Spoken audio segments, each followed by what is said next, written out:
நடிகர் விஜய் மற்றும் சங்கீதா 1999 ஆண்டு திருமணம் செய்து கொண்டனர். அப்போது இருந்த இருவரும் முக்கிய திருமண இலக்குகளை அடைந்துள்ளனர். கோலிவுட் திரைப்பட ரசிகர்கள் அவர்களை மிகவும் அன்பான பிரபல ஜோடிகளில் ஒருவர் என்று அழைக்கின்றனர். இருப்பினும் கடந்த சில வருடங்களாக இருவரின் புகைப்படங்களும் இல்லை. இப்போது அவரது மனைவி சங்கீதாவின் புத்தம் புதிய புகைப்படம் சமூக ஊடகங்களில் வெளியாகி உள்ளது.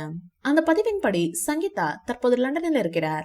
அவர் தனது பெற்றோருடன் அங்கேயே தங்கியுள்ளார். ஜூம் டைம்ஸ் நவுக்கு நெருக்கமான வட்டாரங்கள் தனது மகள் திவ்யாவின் கல்விக்காக சில ஆண்டுகளுக்கு முன்பு அங்கு குடிபெயர்ந்ததாக கூறியுள்ளன. தளபதி விஜய் அரசியலில் நுழைந்திருக்கும் இந்த நேரத்தில் சங்கீதாவையும் தளபதி விஜயும் தவறாக திமுகவினர் சித்தரிக்கின்றனர். இதனால் கோபமடைந்த தளபதி விஜய் சங்கீதாவை மீண்டும் சென்னைக்கு வர சொல்லி உத்தரவு போட்டுள்ளார். இன்று சென்னை வந்த சங்கீதா அவர்கள் முதல் வேலையாக செய்தியாளர் சந்திப்பில் பேசியுள்ளார். என் கணவர் சொன்னதால் தான் நான் சென்னைக்கு வந்துள்ளேன். நாங்கள் இருவரும் ஒன்னாக தான் இருக்கோம் என சொல்லியிருக்கிறார். அது மட்டுமல்லாமல் பல வதந்தி செய்திகளை திமுக தொண்டர்கள் பரப்பி வருகின்றனர். இதற்காக பதிலடி கொடுக்கத்தான் இன்று வந்தவுடனேயே செய்தியாளர்களை சந்தித்துள்ளார் சங்கீதா அவர்கள்.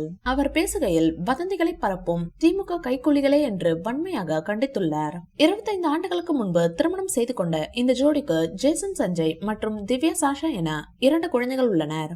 இயக்குனர் ஹெச் வினோத் இயக்கத்தில் தளபதி விஜய் நடித்து வரும் ஜனநாயகன் படத்தின் இறுதிக்கட்ட படப்பிடிப்புகள் நடைபெற்று வரும் நிலையில் இந்த படத்தில் தளபதி விஜயுடன் இணைந்து பூஜா ஹெக்டே, பாபி தியோல், பிரகாஷ் ராஜ் ஆகியோர் நடித்து வருகின்றனர். தளபதி விஜய் அரசியலுக்குள் நுழைந்தமையினால் இது இவரது இறுதி திரைப்படம் என எதிர்பார்க்கப்படுகின்றது.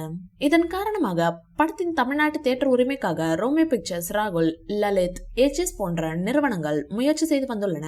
இந்நிலையில் தற்போது உரிமை லலித்துக்கு கிடைத்துள்ளதாக தகவல் வெளியாகி உள்ளது. இந்த வீடியோ பிடிச்சிருந்தா லைக் பண்ணுங்க, ஷேர் பண்ணுங்க. மேலும் விஜய் சார் பற்றிய தகவல்களுக்கு எங்க சேனலை சப்ஸ்கிரைப் பண்ணுங்க.